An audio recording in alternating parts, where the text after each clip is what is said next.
आखिर क्यों इंद्र ने बंद करा दिया था भगवान शंकर का डमरू बजाना। सनातन धर्म से भगवान शिव जी को वेदों और पुराणों में संहार करता बताया गया है, लेकिन शिव का नटराज का स्वरूप इसके विपरीत होता है, क्योंकि जब नटराज प्रसन्न होते हैं तो वे नृत्य करते हैं और उस समय उनके हाथों में एक वाद्य यंत्र होता है जिसे डमरू कहते हैं। डमरू का आकार रेत की घड़ी जैसा होता है, जो कि दिन रात और समय के संतुलन का प्रतीक होता है।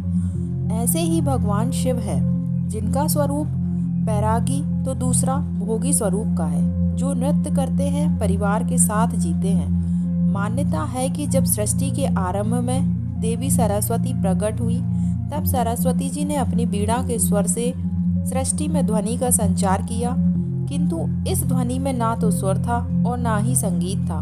सृष्टि के आरंभ से भगवान प्रसन्न होकर शिव जी ने जैसे ही नृत्य करना शुरू किया और 14 बार डमरू बजाया, और उसी समय डमरू की ध्वनि से व्याकरण और संगीत के छंद व ताल का जन्म हुआ। माना जाता है कि सृष्टि में संतुलन बनाए रखने की खातिर भगवान शिव अपने हाथ में हमेशा डमरू रखते हैं। लेकिन क्या आप जानते हैं, एक बार इंद्रदेव ने बंद करा दिया था भगवान शिव का डमरू बजाना।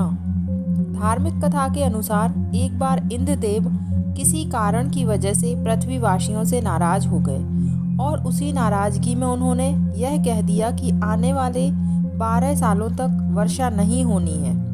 इसी घोषणा से किसी ने इंद्रदेव से पूछा कि क्या वाकई में 12 वर्ष तक वर्षा नहीं होगी। इस पर इंद्र ने कहा, बिल्कुल 12 वर्ष तक वर्षा नहीं होगी, किंतु भगवान शंकर कहीं भी डमरू बजा दें तो वर्षा हो जाएगी। इसके पश्चात इंद्र ने जाकर भगवान शिव से प्रार्थना की कि भगवान आप 12 वर्षों तक डमरू ना बजाएं। इंद्र को आश्वासन देते हुए भगवान शिव जी ने डमरू बजाना बंद कर दिया। इस तरह से 3 साल हो गए, पानी की एक बूंद नहीं गिरी, सभी जगहों पर अकाल होने लगा, त्राही त्राही मचने लगी। एक बार भगवान शिव और माता पार्वती कहीं जा रहे थे। उन्होंने देखा कि एक किसान हल बैल के लिए खेत को जोत रहा है। उन दोनों को बहुत ही आश्चर्य हुआ और वे दोनों किसान के नज़दीक गए और कहने लगे कि क्यों भाई, आपको जब जानकारी है कि आने वाले 9 सालों तक वर्षा नहीं होगी, तो तुम खेत में हल क्यों चला रहे हो। इस बात पर किसान ने कहा, वर्षा का होना ना होना मेरे हाथ में नहीं है, किंतु अगर मैंने हल चलाना छोड़ दिया तो कुछ सालों बाद ना तो मुझे और ना ही मेरे बैलों को हल चलाने का अभ्यास रहेगा। हल चलाने का अभ्यास मुझे और मेरे बैलों का बना रहे, इसलिए मैं हल चला रहा हूँ। किसान की बातें सुनकर माता पार्वती ने भगवान शिव से कहा कि स्वामी, आपने भी 3 वर्ष से डमरू नहीं बजाया और अभी 9 वर्षों तक नहीं बजाना है।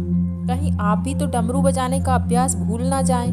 माता पार्वती की इस बात से शिवजी सोच में पड़ गए और सोचने लगे कि बात तो सही है, इसलिए एक बार डमरू बजाकर देख लिया जाए।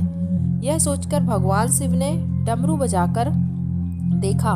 उनका डमरू बजा ही कि पानी झर झर कर बरसने लगा है। उम्मीद है कि भगवान शंकर से जुड़े इस रहस्य को सुनना आपको पसंद आया होगा। अगर सनातन धर्म से जुड़े रहना चाहते हैं तो प्लीज़ वीडियो को लाइक करें, शेयर करें, सब्सक्राइब करें और अपने बच्चों को ऐसी कहानियाँ ज़रूर सुनाएं। धन्यवाद दोस्तों।